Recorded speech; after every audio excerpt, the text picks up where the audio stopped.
Nós já vimos fotos e vídeos de OVNIs. Mas agora podemos ter provas mais concretas de que eles estão aqui. Sempre escutamos que nunca há provas, mas há toneladas de provas. Portanto, houve uma onda de OVNIs sobre a Pensilvânia e um resíduo estranho supostamente foi lançado por uma das naves. Ela começou a se abrir em forma de V e lançou um material metálico. Teve um avistamento de OVNI na Polônia e dizem que estranhas pedras brilhantes foram deixadas para trás. O objeto é uma liga de alumínio de origem desconhecida. E o objeto metálico supostamente teria sido lançado por um OVNI.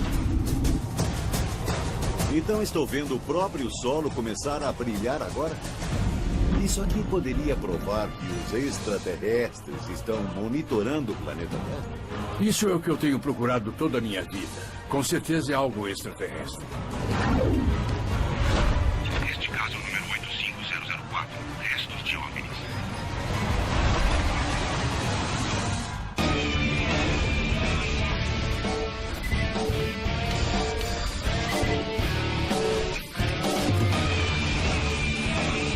Caçadores de OVNIs.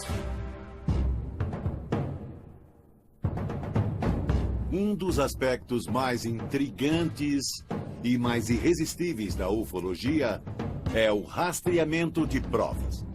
São as provas que constituem a base de investigações policiais modernas e do trabalho de laboratório forense. Casos inteiros são desvendados nas provas que são apresentadas. E nós vamos aplicar isso à ufologia e aos casos de OVNIs. Na maioria dos casos que a gente investigou, as provas são fotos, vídeos e relatos de testemunhas oculares. É muito raro ter alguma coisa que nós possamos analisar, mas talvez assim possamos obter uma compreensão do que estamos efetivamente estudando, do que é um fenômeno ufológico. Antes que eu fique muito animado, eu só quero confirmar umas coisinhas. Nós temos mesmo algo físico para analisar?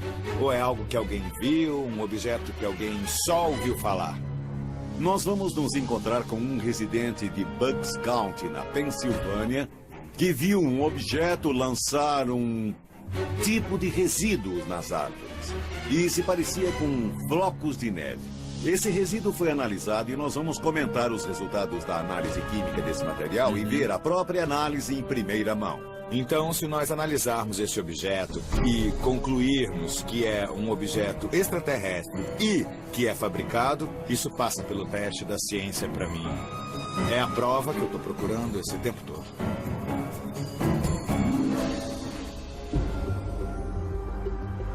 Cidade de Nova York, Bucks County. Estamos nos dirigindo para Bucks County, na Pensilvânia, uma região que vivenciou uma grande onda de aparições de OVNIs em 2008. Apesar de muitas testemunhas verem essas naves não identificadas no céu ao longo do ano, ouvimos dizer que em um caso o OVNI deixou pistas que podem revelar que algo anormal ocorreu. Nós chamamos isso de prova concreta. E embora seja algo muito raro, pode ser a prova cabal que precisamos para resolver esse grande mistério.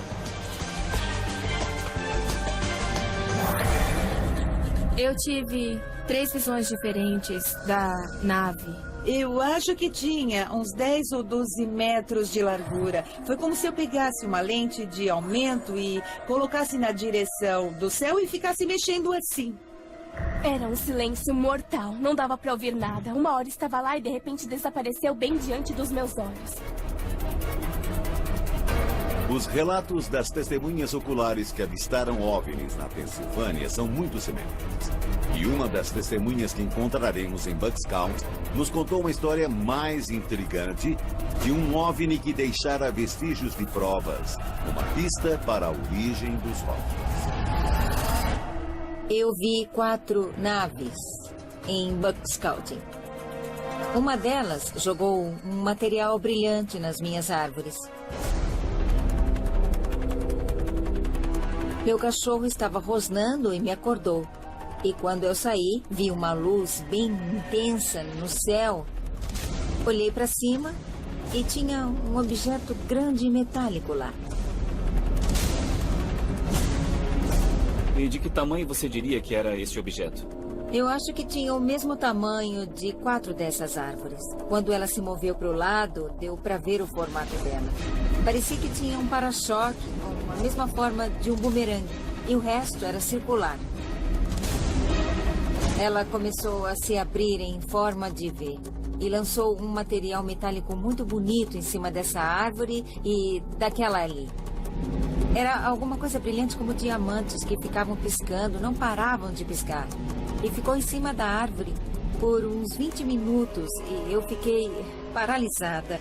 Não conseguia tirar os olhos. Não entrei em casa para tentar tirar uma foto porque fiquei com medo de perdê-la de vista. E ainda bem que não fiz isso, porque de repente ela foi sugada para cima como se houvesse um vácuo e foi para cima em forma de V de novo. Você percebeu algum material sólido? Parecia glitter que a gente compra para as festas e espalha pela casa. E estava lá na manhã seguinte? Não, eu não vi nada depois disso, não. Se essa nave lançou ou pulverizou alguma coisa nas árvores da Denise, acreditamos que tenha deixado algumas provas físicas. E é isso que estamos procurando. Você disse que procurou a MUFON e contou essa história. E o que exatamente eles fizeram quando apareceram? Eles tiraram fotos, anotaram a minha história e pegaram algumas amostras da minha árvore. Eles acharam alguma coisa? Eles disseram que sim. Nosso próximo passo na investigação é falar com nossos amigos da MUFON na Pensilvânia, John Venter e Bob Garner, e saber o que exatamente eles encontraram e qual foi a análise desse material. Podem nos dizer o que foi que vocês fizeram quando foram contatados? Como vocês investigaram esse caso? Nós temos procedimentos muito específicos para recolher provas. Temos uma cadeia de custódia e nós seguimos essa cadeia de custódia à risca. Então vocês tratam cada um dos casos como uma cena de crime? Exatamente. E quanto tempo vocês levaram desde que Denise entrou em contato até que viessem tirar as amostras? Nós viemos tirar as amostras mais ou menos uma semana após o ocorrido. Uma semana inteira se passou até que o Bob conseguisse ir até o local e procurar por evidências. Isso pode não parecer muito tempo, mas quando se busca pistas em uma cena de crime, que é como esses caras tratam todos os casos, é uma eternidade. Todas as provas que poderiam ter sido deixadas ali podiam estar contaminadas ou ter desaparecido completamente. Espero que tenham tido sorte. Encontramos duas árvores que tinham sido afetadas. Essa árvore aqui e aquele bordo ali. Levei amostras das árvores, amostras do solo da área afetada. Então desci uns 100 metros até aquele outro bordo ali e peguei uma amostra. Depois recolhi mais algumas amostras próximas a essas árvores aqui e peguei uma amostra do solo daqui, ensaquei tudo e depois mandei para os laboratórios para ser examinado. E o equipamento? Vocês têm algum equipamento especial? Uma coisa anormal aconteceu. Como Bob disse, ele pegou amostras de tudo ao redor. Mas nessa árvore em particular, as folhas tinham marcas fosforescentes de queimadura. Nós encontramos boro e magnésio nas folhas. Então você diria que, na sua opinião, após a análise, pelo menos essa árvore e aquelas duas ali apresentaram leituras anômalas? Com certeza, porque Denise disse que viu que caiu sobre essa árvore e naquela. E não encontramos nada no solo. Normalmente o que está no solo aparece na árvore. Bob recolheu amostras do solo e o boro e o magnésio não estavam no solo. Então alguma coisa caiu nessas árvores. Normalmente recebemos 8 relatos de avistamentos por mês, mas neste caso nós recebemos 225 relatos de avistamentos no segundo semestre do ano. Passamos de 8 para até 63 em julho, com uma média de 45 avistamentos por mês. Essa região teve a metade dos avistamentos de OVNIs no ano passado. Será que a nave que dispersou uma substância desconhecida nas árvores de Denise corresponde à mesma nave que foi vista por outras testemunhas na região, mas em diferentes ocasiões? Ainda precisamos encontrar outras testemunhas que aceitem falar sobre a substância brilhante que caiu da nave.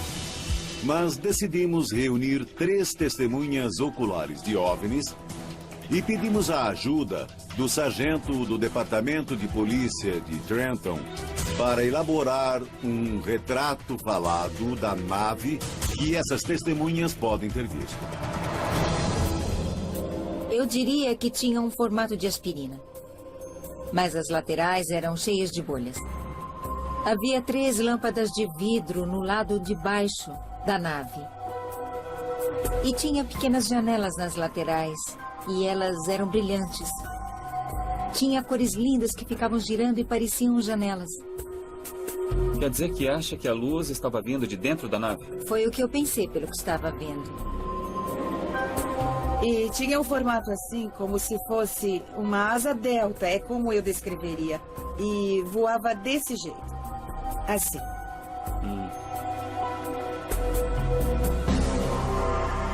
Nossa, está ótimo. Excelente. Era uma espécie de bola, uma coisa circular, mas tinha várias pontas, como se fosse... Tinha um monte de ângulos. Se tivesse que comparar isso com um objeto, com o que compararia? Acho que com uma placa de pare. Placas de pare. Mas tinha umas placas nas laterais. Tinha bem mais ângulos do que isso. Era como se fosse uma Isso, mais ou esfera, menos. só que multifacetada, com mais lados do que isso aqui. Sim, exatamente. Dá uma olhada nisso e me diz se é parecido com o que você viu. Acho que é muito parecido com aquilo que eu vi. É bem parecido com o que eu vi. Após o encontro com as testemunhas e depois de ver os desenhos do Sargento Mendes, nós fizemos uma descoberta que eu acredito que valida a experiência de Denise. Com base nos desenhos, todas descreveram o objeto de forma parecida.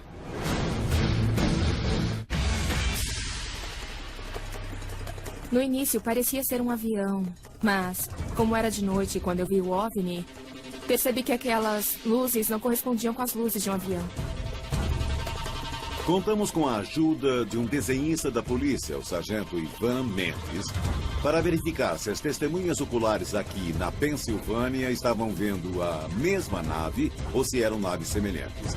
Os desenhos são inacreditáveis. Eu acho que eles provam o avistamento de Denise e, possivelmente, são uma prova concreta da existência desse homem. É óbvio, com base nos desenhos, que a nave tem um formato circular, como se fosse uma aspirina. Todas descreveram as luzes do objeto de modo semelhante. Descreveram o objeto de forma parecida. E o que é interessante na descrição delas é que é muito parecida com a descrição que a Denise fez. Exatamente. Nós temos luzes ao redor da borda e as luzes na parte inferior. A Denise disse que havia 3 luzes. A Kate disse que havia várias luzes no fundo, mas eu não sei. Talvez seja apenas uma recordação. Seria seguro concluir que pode ter sido exatamente a mesma nave? Ah, com certeza. As testemunhas veem as coisas de modo diferente, especialmente quando estão agitadas ou quando o nível de estresse está bem alto. E quando nós comparamos a descrição que elas fizeram, nós percebemos uma série de características em comum. Então, eu diria que sim. De acordo com a opinião profissional do Sargento Mendes, todas as nossas testemunhas de Bucks County viram a mesma coisa. A questão agora seria por que eles estão aqui. Estariam testando nossas árvores e estariam testando nosso povo também? Temos que descobrir o que eles estão testando. Nós vamos nos encontrar com Nancy Talbot, da BLT Research, que investigou inúmeros casos de rastreamento de provas. Ela também liderou a investigação em Bucks County. Nancy, nós estamos investigando um dos melhores casos de rastreamento de provas ufológicas e queríamos saber quais foram os melhores casos que você investigou. Vários anos atrás eu fui à Polônia e descobrimos o caso da rocha em Golabki, o que rendeu algumas provas magníficas. A Nancy embarcou numa viagem à Polônia para investigar vários casos de rastreamento de provas. Ela visitou a pequena cidade de Golabki, onde analisou um encontro com um OVNI que ocorreu em uma fazenda da área rural. Encontrei um garoto lá chamado Miłosz. E ele tinha 11 ou 12 anos quando aquilo aconteceu. Foi em 1988. E eles moravam em uma cidadezinha minúscula chamada Golabki. E havia apenas 5 ou 6 fazendas na vila. E uma noite a mãe Evelina Kuss acordou no meio da noite com um brilho vermelho alaranjado entrando pela janela. Ela se levantou, foi até a janela e viu um objeto com formato de disco, vermelho, alaranjado e brilhante, que descia bem vagarosamente em um campo. Ela observou essa coisa brilhante pousar lentamente no campo e, depois de algum tempo, o brilho desapareceu. Pouco tempo depois, toda a família se levantou e Miłosz decidiu ir até o local onde ela tinha visto o objeto. E lá ele encontrou um monte de pedras alaranjadas de forma elíptica no final do campo. E elas nunca tinham estado lá antes. E o local do avistamento do objeto voador não identificado condizia com o anel de pedras que foi encontrado no campo? De acordo com Evelina, era o mesmo local. É uma conexão interessante. Esse misterioso anel de pedras foi encontrado exatamente onde o OVNI foi avistado. E eu tô ansioso para descobrir o que eram aquelas pedras e por que elas tinham sido colocadas ali. Ele tentou pegá-las, mas eram pesadas demais. Ele tinha 11 anos na época. Mas no centro havia uma pedra menor. Aquela foto ali em cima é dessa pedra menor que ele conseguiu levantar. As outras eram todas muito densas. Entendi. Então essas rochas estavam colocadas sobre o solo? Aparentemente foram depositadas. É bizarro, mas a evidência aponta para algumas pedras que foram deixadas em uma fazenda na Polônia. Embora não haja uma explicação óbvia, a Nancy nos contou alguns outros casos que ocorreram nas proximidades da fazenda e que podem oferecer outra interpretação. Enquanto eu estava lá, também investiguei uma série de buracos muito estranhos em uma aldeia próxima. Um vizinho tinha visto um objeto triangular e brilhante por cima das árvores, bem perto da casa. A nave parou durante algum tempo sobre o campo e, mais tarde, encontraram um enorme buraco na neve, sem nenhum sinal de terra ao redor. Toda a terra tinha sido retirada? E não tinha terra espalhada na neve. Vários outros casos parecidos foram documentados na época, pouco antes de Evelina Kuss ter seu avistamento. Então, nós perguntamos se essas naves estão usando esse solo para ser testado e depositado em outros lugares. É como as árvores de Denise e as estranhas partículas que foram lançadas e depois aspiradas por um tipo de raio. Não importa de onde venham essas naves, elas não estão apenas olhando para nós. Estão testando nossas folhas, grama e terra. Estão testando o nosso solo. E nos testando também.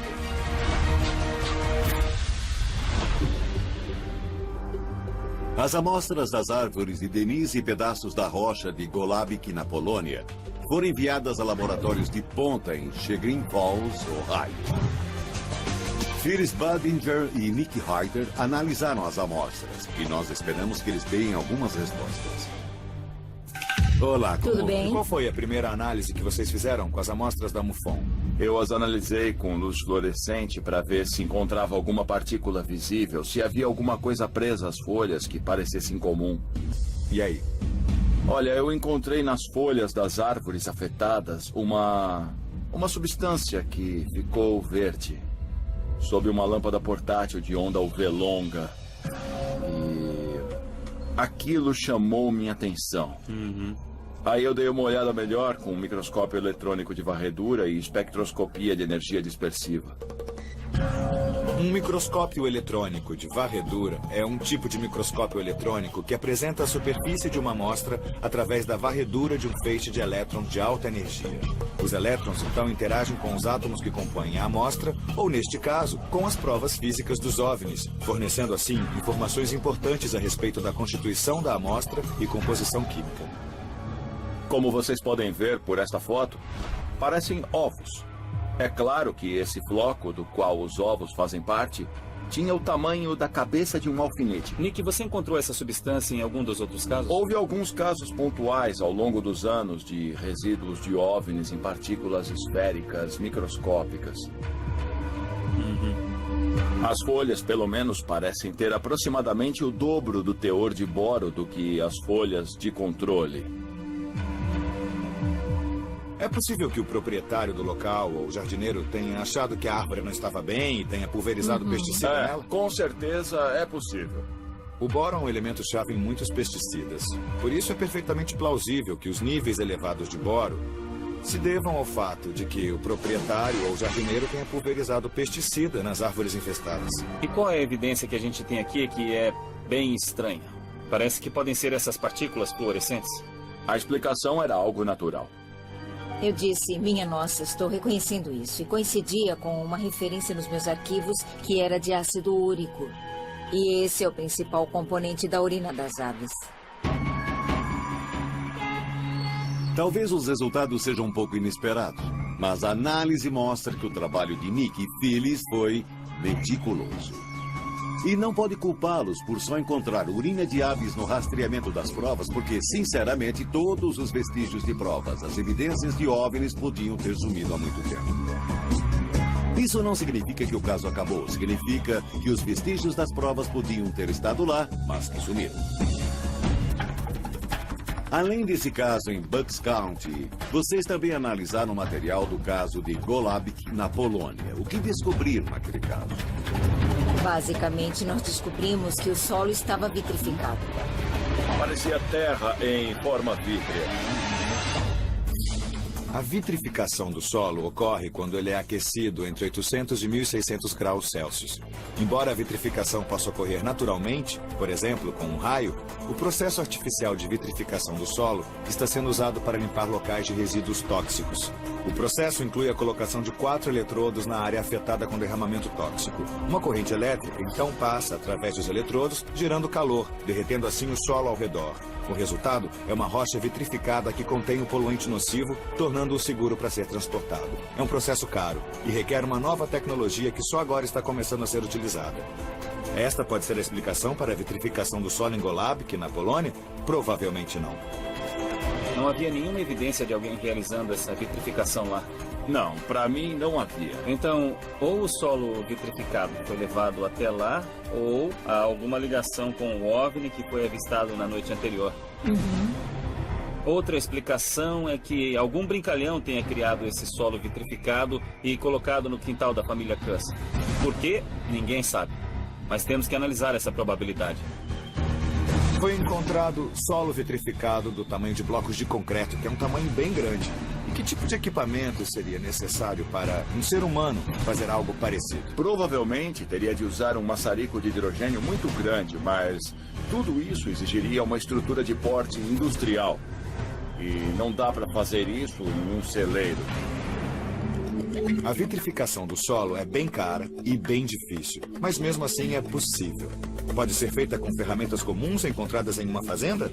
Nós preparamos um teste para determinar se um maçarico comum e uma tocha de oxiacetileno podem produzir calor suficiente para criar solo vitrificado. Já Green Falls, Ohio. Estamos em Levittown, na Pensilvânia, para nos encontrarmos com Cindy Vidikowski, proprietária da First Choice Welding, para ver se podemos fundir o solo utilizando equipamento de solda comum. Nós temos 2 processos diferentes que podem passar de 1.600 graus. A tocha de oxiacetileno usa 2 gases combinados para produzir temperaturas em torno de 3.200 graus. O outro processo é feito com o arco elétrico de soldagem e utiliza uma corrente elétrica que vai da solda à peça de trabalho, e as temperaturas podem chegar de 5.500 a 6.600 graus.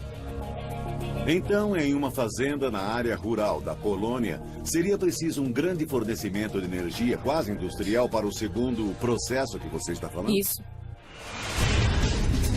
Já tentou alguma coisa assim antes? Não, nunca tentei. Poxa. Acha que vamos conseguir? Podemos tentar. Vamos lá. Viemos a First Choice Welding para nos encontrarmos com Cindy Vidikowski. Preparamos um teste de vitrificação do solo para determinar se ferramentas comuns encontradas em uma fazenda ou ambiente industrial podem produzir calor suficiente para criar o solo vitrificado. Sabemos que durante um avistamento de OVNI em Golabik, na Polônia, solo vitrificado foi derrubado ou colocado propositalmente em uma fazenda, mas não sabemos por quê. Para provar se poderia ou não ser uma armação, veremos o que uma pessoa teria que fazer para criar pedaços de solo vitrificado. Bom, para mim tá legal a quantidade de terra. Eu analisei o caso da Socorro, no Novo México, em que Loni Zamora avistou uma nave pousando no deserto, o que provou a gaseificação ou vitrificação do solo no deserto. Nós, inclusive, visitamos um artesão local que usava um forno para fundir vidro, e ele disse que é muito difícil derreter areia com equipamentos de soldagem. Então, eu estou muito curioso para ver se vamos conseguir fazer isso hoje. Bom, eu quero começar testando o maçarico. Vamos ver se um maçarico consegue produzir um pedaço de solo vitrificado. O processo é relativamente simples. Nós colocamos um pedaço de metal em cima da terra e soldamos a caixa que foi construída para conter o solo. Esse recipiente, então, é aterrado para permitir que a corrente flua e que a solda se fixe. O ponto mais quente do metal vai ser exatamente onde a vareta de solda encosta no metal. E enquanto soldamos, o calor vai fluir com a solda e vai se dispersar, perdendo cerca de 50% do calor.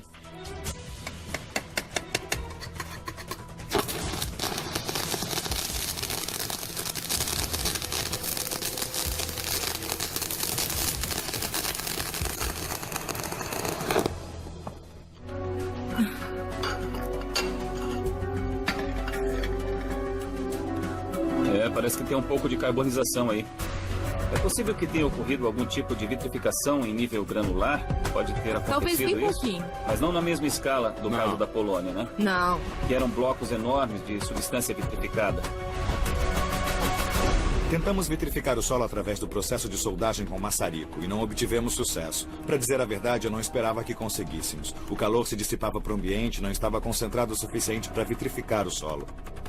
Agora nós vamos tentar vitrificar o solo usando uma tocha de oxiacetileno. E espero ter mais sucesso com isso, porque é uma chama de alta temperatura em contato direto com o solo. Estamos falando de um máximo de 3.200 graus de calor, o que está bem além do que nós precisamos aqui. E nós vamos aplicar esse calor durante 1 minuto, talvez até 2.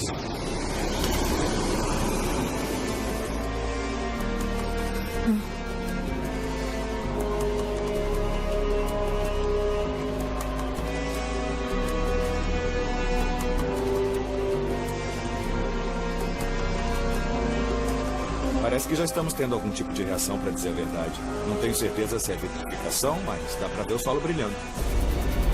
A chama da tocha de oxiacetileno estava derretendo e, portanto, fundindo os diferentes elementos dentro da caixa. É óbvio que estava funcionando, mas a questão é, quanto solo vitrificado nós realmente vamos conseguir criar? Estou começando a ver o próprio solo brilhando agora. Mas olha só como é difícil derreter essa quantidade de terra do tamanho de uma moeda. Tá legal, acho que já tá bom por enquanto. Conseguimos um pouquinho.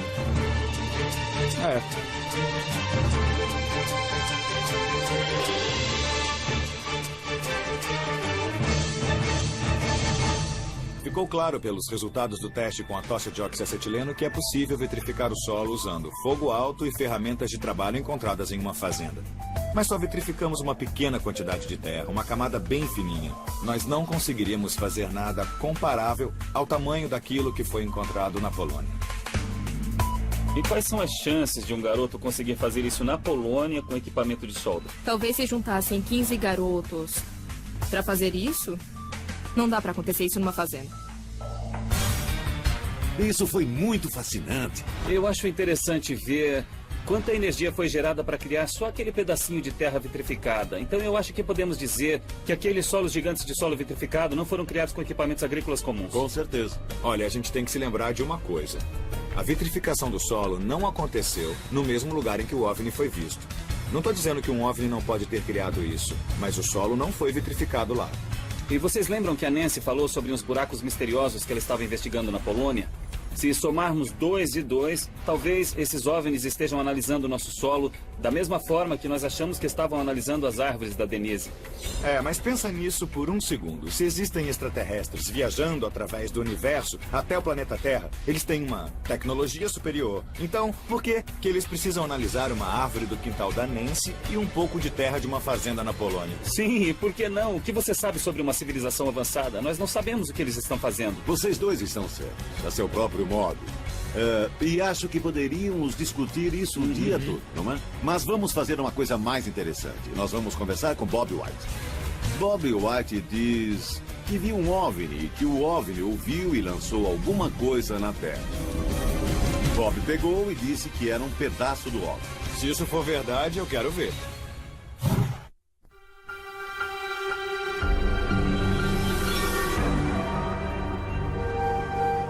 Quando aquilo subiu ao céu, era algo que eu nunca tinha visto antes. Eu tive a sensação de que não era deste mundo.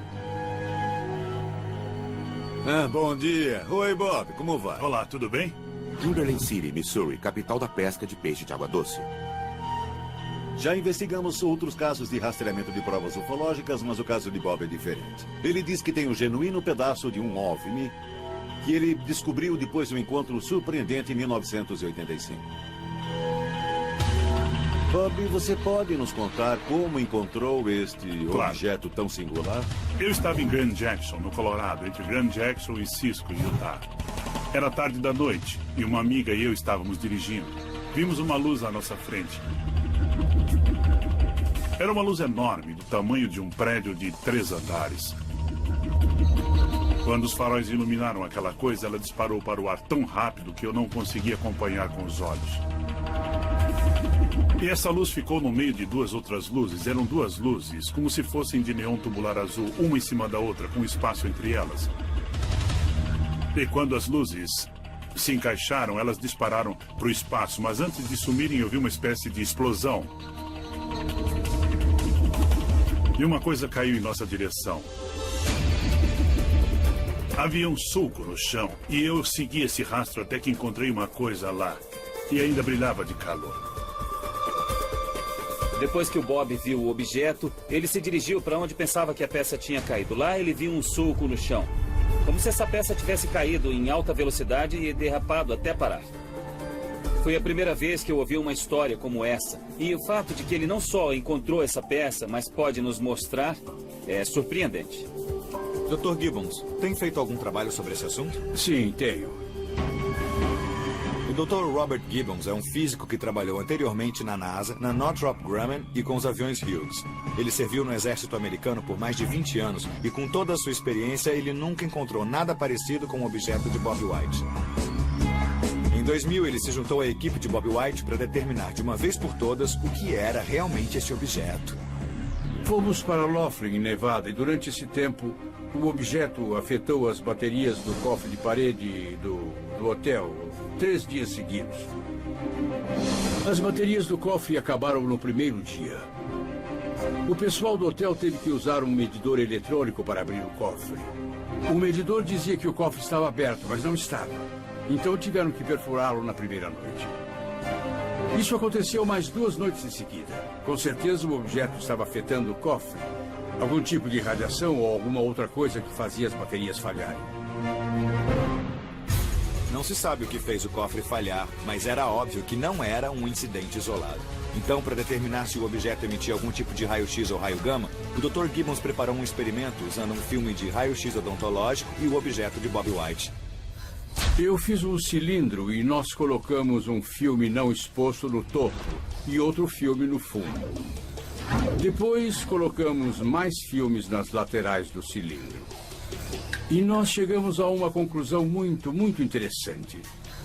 Esses são filmes odontológicos que nós usamos. O mais importante é o que tem 2 pontos pretos. Tá, então tá dizendo que segurou o objeto sobre os filmes de raio-x? O objeto ficou sobre o filme por 48 horas. E durante esse tempo, algo marcou o filme. Não é uma mancha fraca, são 2 pontos distintos que combinam com os 2 lóbulos, por assim dizer, do objeto.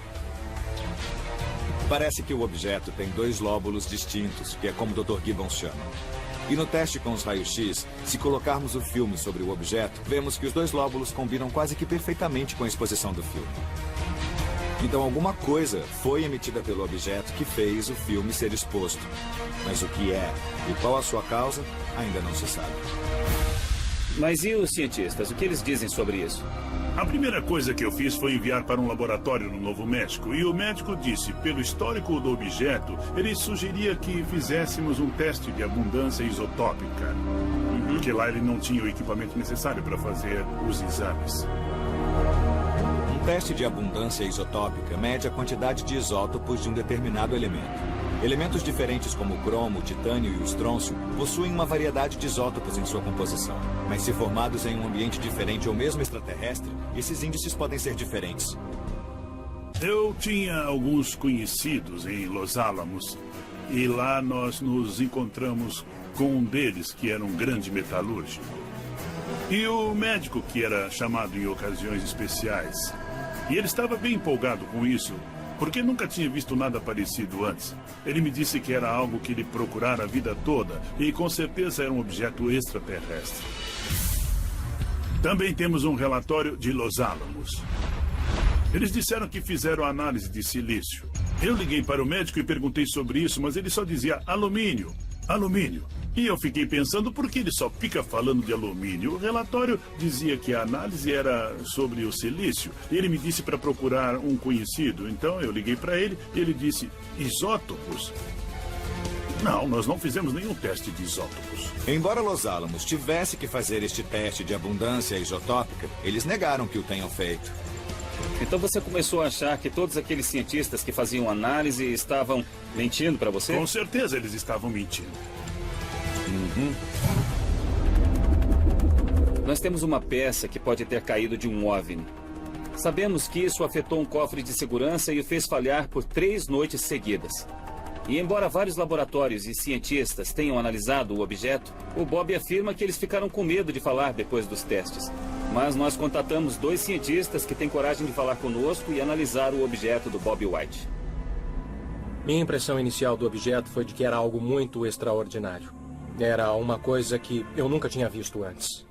Chris Ellis é um físico conceituado, especializado em ligas de alumínio e semicondutores. Depois de analisar os dados, constatamos que o objeto é uma liga de alumínio de origem desconhecida. É diferente de tudo que nós já vimos antes. Existem metais muito raros nesse objeto que normalmente não encontramos nessas ligas. Qual é a chance desses elementos terem aparecido nessa liga naturalmente ou acidentalmente? Eu diria que praticamente zero. Portanto, isso é, com certeza, um objeto fabricado. Olhando para uma lista detalhada de todos os metais e de todos os elementos encontrados nesse objeto, é conclusivo que eles estão lá de propósito. Isso parece ser um objeto fabricado, criado por alguma forma de inteligência. Agora, poderia ter sido feita por nós ou poderia ter sido feita por um extraterrestre? Estamos olhando para algo muito mais avançado do que o que nós conhecemos atualmente.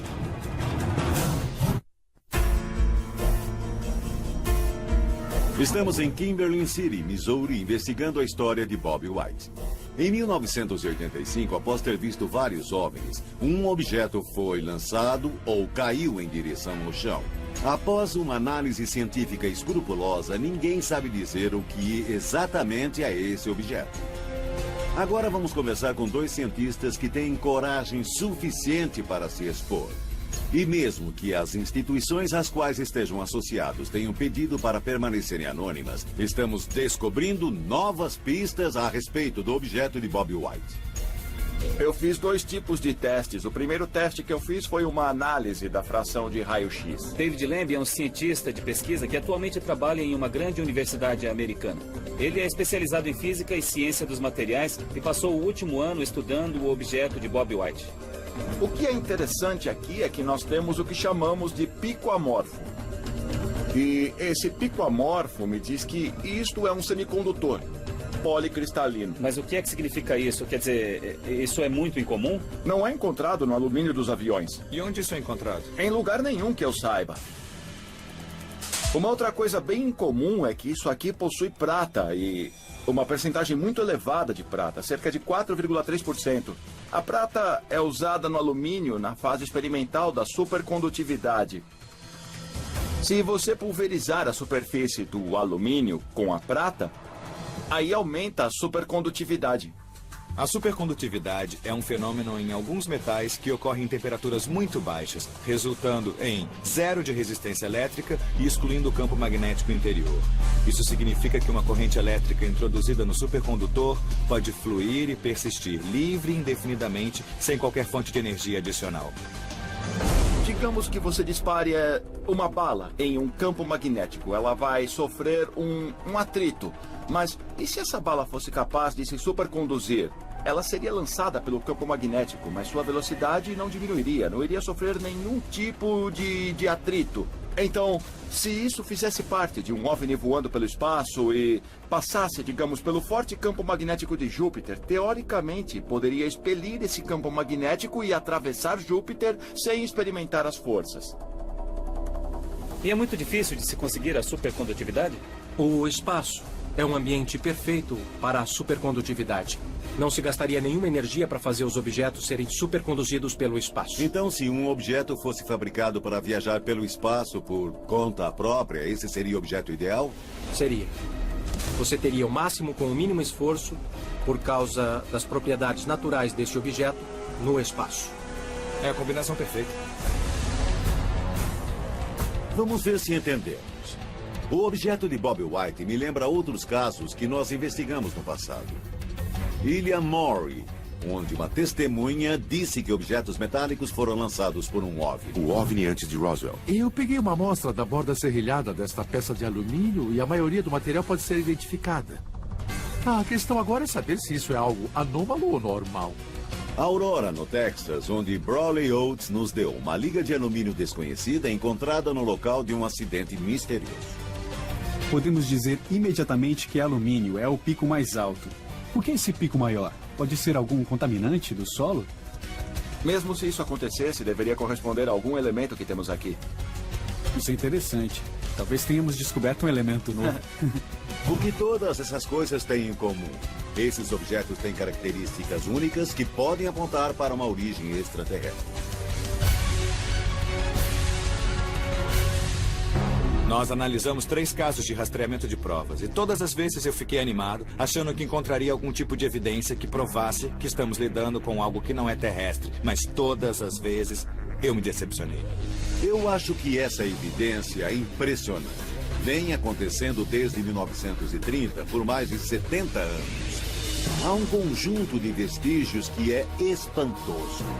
O problema está em provar, sem nenhuma sombra de dúvida, que esses objetos estão realmente ligados aos acontecimentos estranhos que as pessoas vivenciam. Acho que a distância do que temos agora e do que seria a prova absoluta é fina como um papel de seda. Devemos continuar. A resposta virá quando percorrermos essa distância. Nós investigamos Bucks County e ouvimos depoimentos incríveis. E corroboramos as histórias de uma nave fantástica que as testemunhas oculares contaram.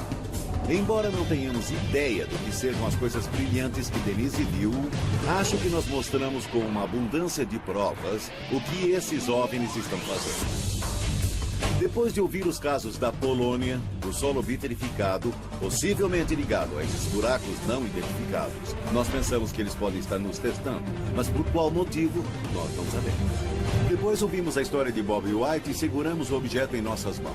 Também lemos os relatórios de instituições conceituadas dizendo que não podem identificá-lo. É fantástico. E à medida que o tempo passa, talvez um dia os testes científicos possam provar que sua origem é extraterrestre. Eu não sou o único a pensar que esses vestígios podem ser a chave para descobrir o que está por trás dos OVNIs. É apenas uma questão de tempo até descobrirmos algo que vai elucidar esse segredo. Vamos lá.